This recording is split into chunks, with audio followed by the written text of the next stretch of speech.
retrospectiva 2024. Como foi a minha vida? Como foi a sua vida em 2024? Então eu gostaria de abrir e ler com os irmãos na versão do Almeida Revista Atualizada, Filipenses capítulo 3. Filipenses capítulo 3, versículo 7 até o versículo 9.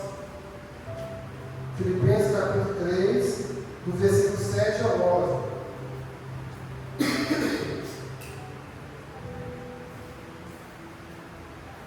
Amém? Filipenses capítulo 3, versículo 7 até o versículo 9.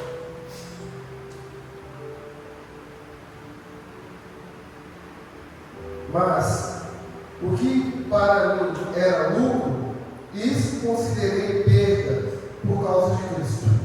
Sim, deveras considero tudo como perda por causa da sublimidade do conhecimento de Cristo Jesus, meu Salvador, por amor do qual perdi todas as coisas e as considero como refúgio para ganhar a Cristo, a ser achado nele, não tendo justiça própria, que procede de lei, senão o que é mediante a fé em Cristo, a justiça que procede de Deus, baseada na fé. Coloca o 7 aí, Bruno, versículo 7. Vamos ler todos juntos o versículo 7. Mas o que para mim era lucro, isso considerei perda por causa de Cristo. Oremos. Senhor, meu Deus e meu Pai, muito obrigado, Senhor. Obrigado por essa oportunidade de estarmos aqui neste domingo, Pai. Oh Deus, obrigado pelas chuvas, oh Pai. Obrigado que o Senhor tem regado as plantas, oh Pai, a natureza, tem enchido os rios, oh Pai, os mares, oh Deus. Pai, muito obrigado que o Senhor tem nos sustentado, Senhor. Pai, nós te pedimos, oh Deus, pelo nosso culto, oh Pai, no dia 31. Pai, todas as pessoas que vão vir, oh Deus, venha com o coração totalmente aberto, Pai, para que possa o Senhor projetar o 2025 no Senhor, Deus, confiando tudo no Senhor, Pai, e sendo guardado pelo Senhor. Essa oração que nós oramos, agradecemos em nome de Jesus. Amém. Amém. Retrospectiva 2024. Minha vida, né? Como foi a minha vida? Irmãos, temos que entender que retrospectiva é diferente de autoavaliação. Mas é necessário fazermos uma retrospectiva para tentarmos detectar aquilo que foi benéfico e aquilo que não foi, no que foi passado em 2024. A palavra retrospectiva, ela vem do latim retrospectare, que significa olhar para trás. Quantas vezes nós ligamos a TV, já no meados em 6, em 7, passam nos canais de TV a retrospectiva de famosos, a retrospectiva do que aconteceu no mundo, e nós vemos muitas alegrias, muitas conquistas, muitas perdas, muitos sofrimentos, muitas catástrofes. E a nossa intenção aqui, meus irmãos, não é trazer a nossa memória as tristezas, as catástrofes que nós enfrentamos em 2024, mas aquilo que nós podemos melhorar. Eu sei que o ano de 2024, para todos aqui, não foi aquele ano que você esperava. A sua vida talvez não foi aquele ano que você projetou no final de 2023. E muitas das vezes, irmãos, isso vem de nós. Às vezes uma atitude mal pensada, mal planejada, não buscarmos a Deus como deveríamos ter buscado, não confiar em Deus, não orar antes de tomar uma decisão. Isso aí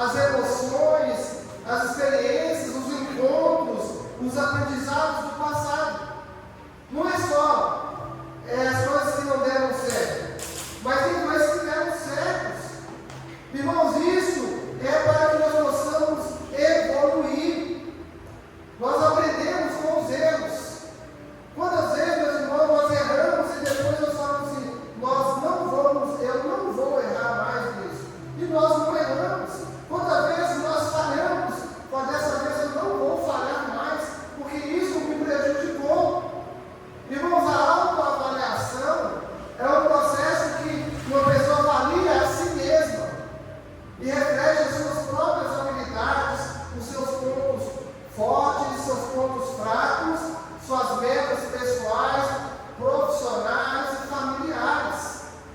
O apóstolo Paulo, ele faz uma análise aqui da sua vida. Se os irmãos pegarem aqui o Novo Testamento, em todas as cartas que o apóstolo Paulo escreve, ele faz uma autoavaliação da sua vida passada, de como ele agia, de como ele executava as suas tarefas, os seus serviços, e ele chega, meus irmãos, aqui no ponto de dizer que é refúgio. Algumas versões bíblicas dizem refúgio, né? Outros falam que não tem valor. Ele fala aqui no versículo 7 do capítulo 3, mas o que para mim era lucro. Irmãos, quantas pessoas estão achando que aquilo que fizeram no ano de 2024 até agora foi benéfico, que foi lucro, que o ajudou? Irmão, você liga, você entra na internet, entra no Instagram, né? Aqui tem o WhatsApp, no nosso caso que tem clientes ali no WhatsApp, você clica ali nos stories ali, você vê as mães ensinando as crianças a rebolarem, a dançarem, né? Obras sendo feitas ali para as famílias ali, e as pessoas achando que aquilo ali é lucro, é benefício, é festa, é alegria. O apóstolo Paulo chama tudo isso de refúgio. E não sabe o que é refúgio? Algo que não tem valor. A vida do apóstolo Paulo, meus irmãos, foi um refúgio que não teve valor nenhum até ele encontrar Cristo. Amém? Enquanto a pessoa não encontra, não conhece Jesus, ela acha que aquilo ali é bom, que aquilo ali é maravilhoso. Nossa, eu estou curtindo, eu estou aproveitando a minha vida, né? A gente vê os status das pessoas aí, né, dizendo que está curtindo, que está aproveitando. Aí depois chega uma outra forma. Ah, você ajudou daquele jeito, eu ressaca. Olha a vida que as pessoas estão levando, achando que é lucro. Mas o apóstolo Paulo chama isso de algo que não tem valor. Irmãos, quando o Senhor chega diante de Ananias, em Atos capítulo 9, no versículo 13 em diante, olha o que Ananias fala da vida de Paulo, quando ele se chamava Saulo. Ananias, porém, respondeu: Senhor, de muitos tenho ouvido a respeito deste homem. Quantos males tem feito aos teus santos em Jerusalém? Por que Ananias está falando isso com o Senhor? Porque o Senhor disse para ele: vai, lá no versículo 11, dispõe-te, vai à rua direita que se chama, vai à rua que se chama direita, na casa de Judas, e procura por Saulo, apelidado de Tarso, pois ele está orando. E viu entrar um homem chamado Ananias e impor-lhe as mãos para recuperar-se a vista. Irmãos, essa fala de Ananias para o Senhor é algo comum. Você chega diante de o fator imóvel, quer que você vai lá na casa daquela pessoa e coloca as mãos sobre ela, ore por ela. Ah, pastor, mas eu tenho ouvido falar que ele é dono de tudo aqui no bairro e ele é perigoso. É uma reação normal do ser humano que está preocupado, no cristão, porque ele sabia que o ano, né, do Saulo, né, os anos de Saulo, até aquele momento, era tudo refúgio, era tudo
Senhor fez cumprir essa palavra na vida de Ananias.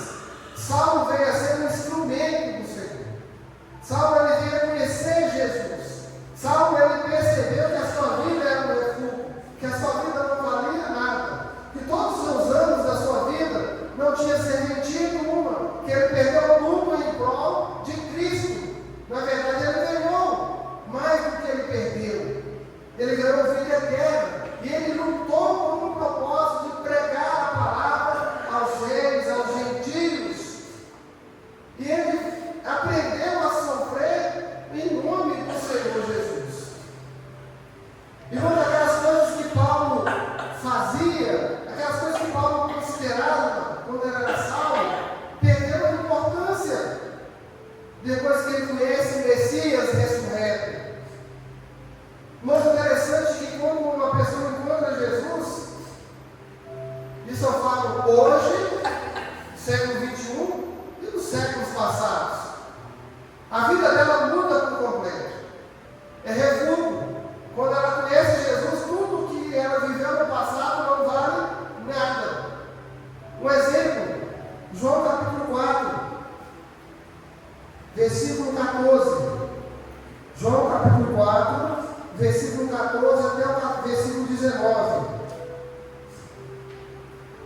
João capítulo 4, versículo 14 a 19.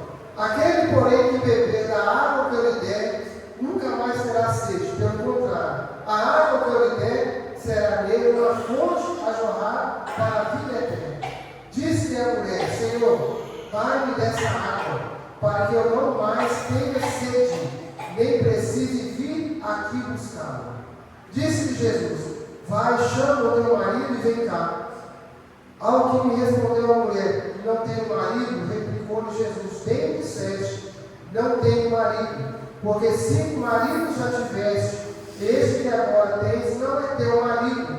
Isso disseste com verdade. Senhor, disse-lhe a mulher: vejo que tu és profeta. Agora o versículo 24. Deus é Espírito, e importa que os seus adoradores o adorem em Espírito e verdade. Eu sei, respondeu a mulher, que há de vir um Messias chamado Cristo. Quando ele vier, nos anunciará todas as coisas.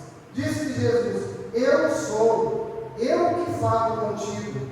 Neste ponto chegaram os seus discípulos e se admiraram de que estivesse falando com uma mulher. Todavia nenhum lhe disse: que perguntas? O que fazes com ela? Quando a mulher deixou o seu cântaro, foi à cidade e disse àqueles homens: vinde comigo e veja um homem que me disse tudo quanto tenho feito. Será este porventura o Cristo? Saíram, pois, da cidade e vieram ter com ele. Irmão, nós podemos analisar esse texto aqui em 2 partes. Primeiro, uma mulher com sede. Ela estava com sede física de beber água mesmo, que estava na fonte de Jacó, e também estava com sede espiritual. E nesse diálogo com Jesus, a sua mente ela se abre. Tudo que ela fez de errado no passado, naquele ano principalmente, ela era uma mulher adúltera. Ela teve 5 maridos. E o que estava com ela hoje também não era dela. Jesus revelou para ela que a vida dela era um refúgio e que ela precisava fazer uma autoavaliação da sua vida. E essa autoavaliação, meus irmãos, espiritualmente falando para os irmãos, nós só podemos fazer com Jesus. Amém? Quando você conhece Jesus, você vai entender que tudo que você viveu até aquele momento é refúgio, que precisa ser jogado fora, que não tem valor, mas que a sua vida começa a ser transformada novamente. Ela é mudada. E essa mulher foi tão impactada com a declaração de Jesus, ela disse: veja que tu és profeta. Que somente os profetas poderiam dizer algo íntimo daquela pessoa. Somente um profeta poderia dizer que aquela mulher era adúltera. Somente um profeta ainda judeu que não conhecia aquela mulher, por ser samaritana, poderia dizer aquilo que disse para ela. Foi a intimidade daquela mulher Eu fico imaginando a vergonha que aquela mulher sentiu naquele momento. Mas ela faz uma declaração que ela deixa muito claro: você é profeta, Senhor. Eu vejo que tu és profeta. E mais, irmãos, e ela faz aquela pergunta tão famosa: aonde nós devemos adorar? E Jesus responde: Deus é Espírito. Importa que os verdadeiros adoradores o adorem em espírito e em verdade. A vida daquela mulher começa a mudar, mas que ela vai na sua cidade, vai atrás dos homens que tem naquela cidade e leva-os até Jesus. Ela declara: eu venci, eu vi Cristo, eu conheço Jesus. Vou lá para vocês verem. Um exemplo, meus irmãos, de uma autoavaliação na vida dessa mulher. Talvez ela não tenha feito uma autoavaliação naquele momento, mas nós aqui podemos fazer, porque nós conhecemos a história dessa mulher. Estava ali para pegar uma água, mas Jesus sabia que ela estava ali, porque Jesus é onisciente. Jesus mudou a história daquela mulher. Amém? Um outro exemplo é do carcereiro. Paulo e Silas estavam presos porque eles tinham expulsado o espírito do adivinhador daquela jovem. E eles cantavam, eles oravam ali de madrugada, meia-noite. As portas se abrem da cadeia. E o carcereiro, achando que eles tinham fugido, ele ia se matar. Mas não, Paulo e Silas se apresentam diante dele. E ele se converte ali naquela cadeia.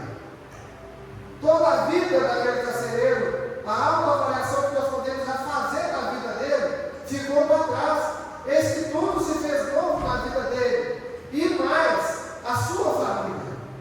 Irmãos, ele leva Paulo e Silas, dois prisioneiros de alta periculosidade, de acordo com aquele império, para a casa dele. E lá dá comida, lava suas feridas. E toda a sua família entrega sua vida a Jesus. E eles são batizados ali mesmo.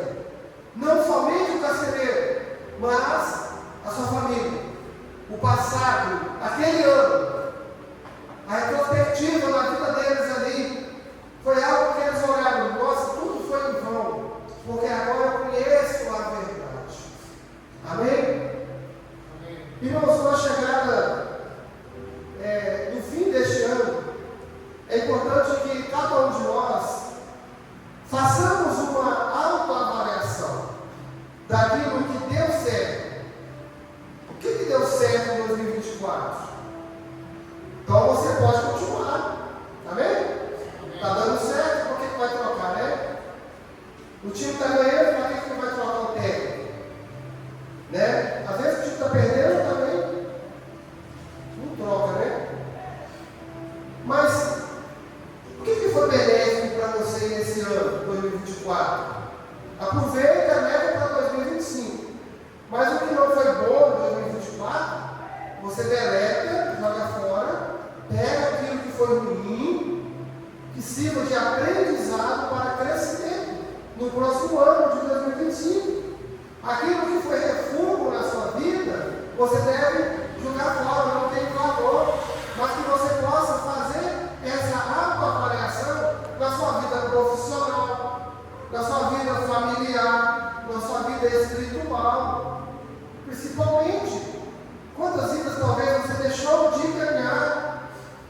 Quantas vezes você deixou de falar de Jesus? Algo talvez que você deixou de postar, que podia ter impactado a vida de alguém. Irmãos, é muito importante essa autoavaliação, principalmente dentro de casa, na família. Você vê aquilo que talvez deixou de fazer, para que você possa fazer no próximo ano. Ou aquilo que está tão certo, continue. Continue regando essa planta, continue jogando a aguinha nela, colocando a terrinha boa, para que possa continuar dando certo no próximo ano. Amém? Ainda em Filipenses, capítulo 3, versículo 8.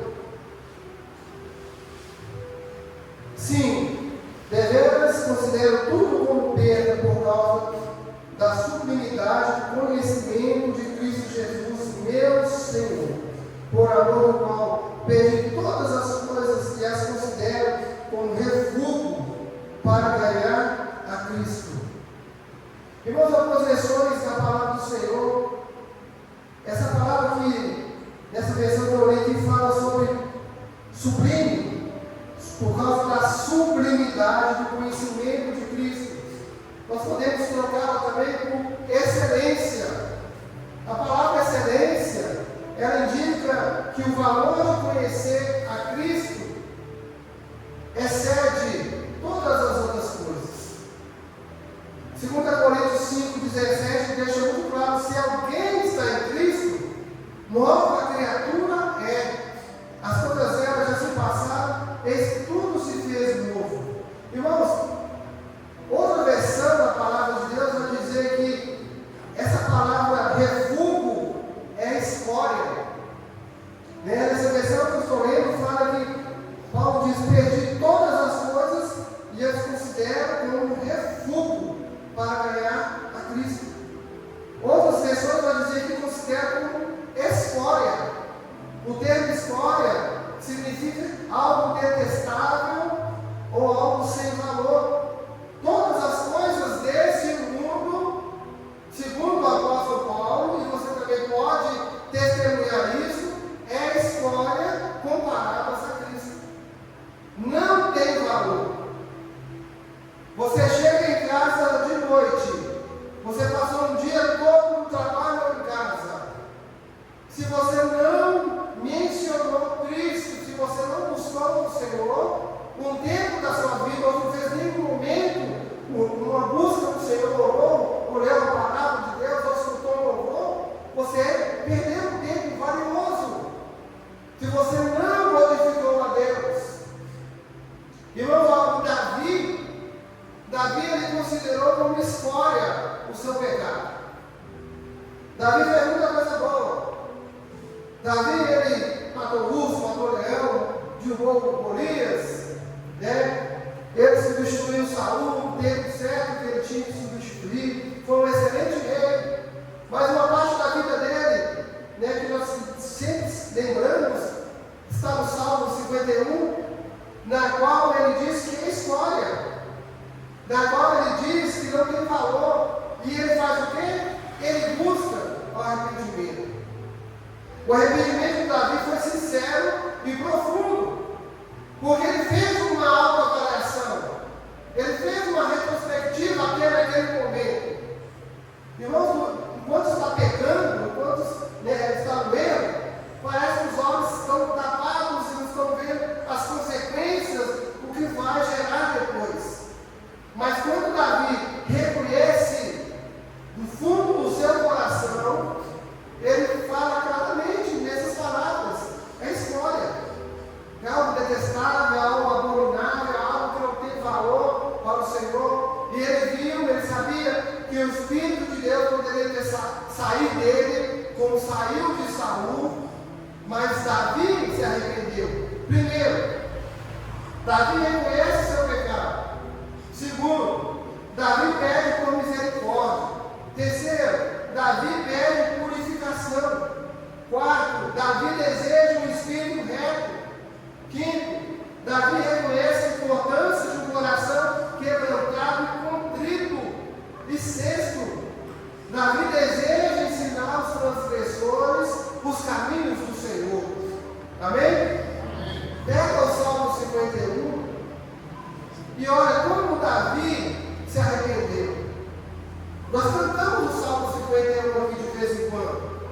Irmãos, o arrependimento de Davi só foi possível graças ao perdão de Deus, que é decorrente do arrependimento. O perdão de Deus, irmãos, ele é incondicional, mas não é para aqueles que permanecem em seus pecados. A pessoa peca, e continua pecando, não pede perdão, não confessa ao Senhor Jesus, continua no erro e continua perdendo tempo daquele ano que está vivendo, e Deus só perdoa, meus irmãos, aqueles que pedem perdão. Deus não vai chegar perto de você e falar assim: pede perdão aí, pede perdão para você do céu. Não, é você, sou eu que tenho que pedir perdão ao Senhor. O livro de Isaías, capítulo 64, versículo 6 e o versículo 8, vai dizer: somos como impuro, todos nós. Todos os nossos atos de justiça são como um trapo imundo, murchamos como folha, e como o vento, as nossas iniquidades levam para longe. Olha o versículo 8: contudo, Senhor, Tu és o nosso Pai, nós somos o barro, Tu és o oleiro, todos nós somos obras das Tuas mãos. Amém? Todos nós, irmãos, somos obras das mãos do Senhor. Mas nós somos impuros, todos nós, o texto diz. O ano de 2024, eu não sei como foi a sua vida, foi uma vida de impureza, mas a palavra de Deus diz que todos nós somos impuros. Todos nós, todos os nossos atos de justiça são como um trapo imundo. Mas só que a palavra de Deus diz claramente que nós murchamos como folhas. Irmão, quantas pessoas estão fazendo escolhas erradas, estão tomando as atitudes e fazendo ali acontecer, e com isso só está puxando as folhas. Lá no salão tinha uma planta, agora não está lá mais, eu levei ela para casa. Tem um tempo certo, eu aprendi o tempo certo, irmão, de colocar água para ela. Pelo menos 3 vezes na semana. Não posso colocar demais também. Não posso colocar todo dia, não deu certo. Não posso esquecer também que não dá certo. Na primeira levada que eu levei ela para casa, eu coloquei ela na varanda lá de fora, ela batia sol, vinho, e entrei para dentro. Quando eu voltei, ela estava tudo murcho. Não posso colocar para comer o ferro assim. Já levei ela para dentro, enxuguei a água, meu Deus, me ajuda. Ela está bonitona. Aquela coisa maravilhosa, você tem botão, tem 2 lá já. Irmãos, a vida do servo de Deus é assim. Ela murcha, se você não regar. Se fizer escolha errada, para Deus diz, nos chama de trapo imundo. O mundo está cheio de pessoas assim, trapos imundos, folhas murchas. Mas a palavra de Deus nos dá uma esperança.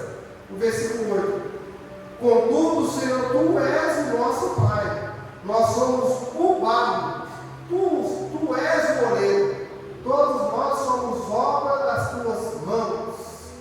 Amém? Então o Senhor pode te moldar ainda hoje, ainda esse ano de 2024. Nós não precisamos esperar chegar dia 31. Irmãos, quantas pessoas estão esperando chegar dia 31 para falar assim: ano que vem eu vou mudar a minha vida. Irmãos, eu estou lembrando aqui do Paulão. Ei, Paulo, chega lá no nosso na Ibicas, eu olho para baixo, cadê Paulão? Está na glória. No final de 2023, ele estava bêbado, mas bêbado. Eu estava na Ibicas, mas bêbado, uma garrafa na mão, na frente de uma vizinha lá, eu estava no carro. Pastor, eu vou para a igreja. Isso era 23. Vamos, Paulo, vamos hoje. Vou entregar a sua vida para Jesus hoje. Não, hoje não quero, ano que vem. Pela misericórdia de Deus, irmãos. Esse ano de 2024, Ele entregou a sua vida para Jesus. Foi um momento que eu fui na Ibicas, não era nem para me ter ido naquele horário, não consegui fazer o que eu tinha que fazer lá, mas eu entendi por que eu fui lá. Porque Ele me chamou. Paulo me chamou, eu fui lá na casa dele. E, Paulo, vamos confessar Jesus Cristo como Salvador? Eu vou chamar a ambulância, mas vamos confessar aqui primeiro, rapidinho? E ele confessou, tem que ter a gravação. Eu passei aqui uma vez com os irmãos. E ele entregou sua vida para Jesus. E ele foi para a ambulância e não voltou fisicamente, mas espiritualmente o Senhor recolheu. Amém? Toda a vida dele não foi um trato de imundície. A Bíblia diz, a vida dele foi folhas murchas, murcharam a vida toda. Ele vendia as suas latas, suas garrafas para beber, mas no momento Deus deu a oportunidade para que ele pudesse se converter e entregar sua vida a Jesus. Irmãos, muitas pessoas ganham como Paulão, buscam melhorar, querem sempre mais. Se for positivo no ano corrente, querem ainda ser melhor. Para isso, nós colocamos nas mãos do oleiro, na mão do Pai. Contudo, meus irmãos, o Senhor, Ele é o nosso oleiro, e nós somos os vasos nas suas mãos. Irmãos, quando nós falamos em melhorar, é muito comum nós olharmos aí a internet, olharmos aquelas pessoas que nós seguimos e nós queremos melhorar, então vamos ver quem está melhor profissionalmente falando. Eu faço muito isso, a Tati também faz. Isso não é inveja. Isso é buscar melhorar, é fazer uma autoavaliação profissional. Mesmo porque quando você clica lá e olha que aquela pessoa está bem naquela área, ela está dando curso. Eu vou ensinar essa pessoa a ficar igual eu. Então não é inveja, porque essa pessoa ensina também. Nós ensinamos também as pessoas a ficarem igual a nós. Quando nós falamos da palavra de Deus, nós precisamos ensinar as pessoas a ficarem como nós. Se nós já fizemos essa autoavaliação, se nós estamos servindo ao Senhor com excelência, nós precisamos ensinar as pessoas. Nessa retrospectiva, tem gente nos observando. Aquilo que está sendo bom, está visível nas nossas vidas, as pessoas querem aprender, as pessoas querem nos seguir. Mas nós precisamos, meus irmãos, nos colocar à disposição do Senhor. No versículo 9, para finalizar, Filipenses 3, 9: e seja achado nele, não tendo a minha justiça, que vem da lei, mas a que vem pela fé em Cristo, a saber, a justiça que vem de Deus pela fé. Amém? Amém. Irmãos, o apóstolo Paulo, ele faz uma outra avaliação aqui da sua vida. Ele reavalia seus atos de justiça. Aquilo que ele fazia com toda a firmeza do seu coração, ele observou e disse: é vão. Nós precisamos olhar para este ano de 2024 e falar assim: isso foi vão. Deus não dá isso aqui, foi vão, não estava. Mas agora, Paulo reconhece que a verdadeira justiça é uma questão de fé, pela fé em Cristo. O que era lei, o que era obras, o que ele fazia era em vão, era refúgio, era história. Agora ele diz que a justiça de Deus que vem por meio de Cristo, ela é nossa. Amém? Amém. E para finalizar, para concluir, irmãos, com a proximidade do fim do ano, esses anos se findando, é bom, é necessário você fazer uma retrospectiva com uma autoavaliação. Não adianta você só olhar para trás e ver aquilo que foi vão, que foi refúgio e não mudar. Tem que avaliar, fazer uma autoavaliação e melhorar. É necessário. Isso deve ser feito, por ser algo de grande valor para o seu crescimento, para o meu crescimento. É um ano de crescimento, irmãos. Nós precisamos almejar em 2025, principalmente espiritual. Aquilo que você deixou de fazer espiritualmente falando. Nós vamos nos reunir na dia 13 em casa. E o propósito é fazermos de 2025 um ano espiritual melhor. Amém? Mas também você tem que fazer um ano profissional melhor. Mas você precisa fazer também um ano familiar melhor. Amém? Você precisa ser um profissional melhor do que você foi em 2024. Você precisa ser um pai ou uma mãe da família melhor do que você foi em 2024. Mas pega tudo isso, coloca em Cristo. Ele é o nosso modelo, Ele é o nosso exemplo. Amém? Hoje de manhã nós vemos aqui 2 versículos. Eu vou repeti-los. Colossenses 3, do versículo 23 e 24. Colossenses capítulo 3, versículo 23 e 24. Tudo quanto fizeres, fazei de todo o coração, como para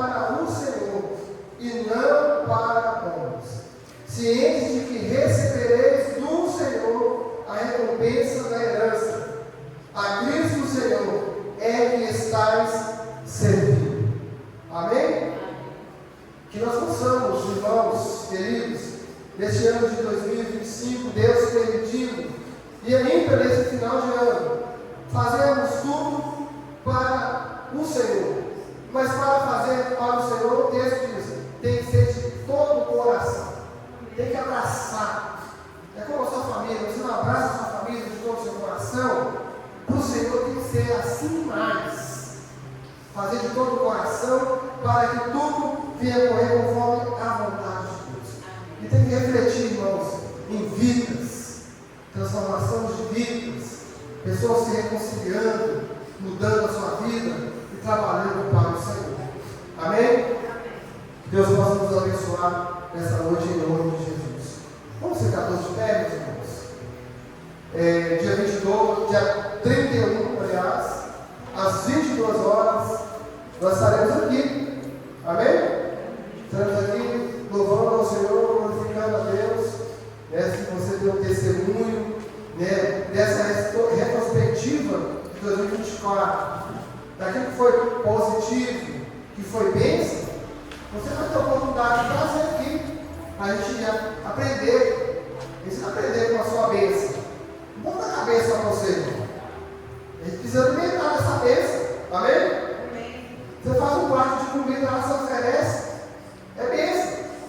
Né? Hoje eu fiz um tempero, eu fiz um negócio bacana. De vez em quando chega um negócio em casa lá. É bênção. Na igreja tem a mesma coisa. Traz a sua bênção. Fala o que aconteceu, um milagre, para a gente sair daqui abençoado também. Amém? Senhor, meu Deus e meu Pai, nós te agradecemos. Pai, muito obrigado, Senhor, por esse ano, até a data de hoje. Muitas coisas nós passamos, muitas coisas nós enfrentamos, mas o Senhor nos deu vitória. Pai, aquilo que é história, recuo, aquilo que não tem valor, Pai, nós possamos jogar fora.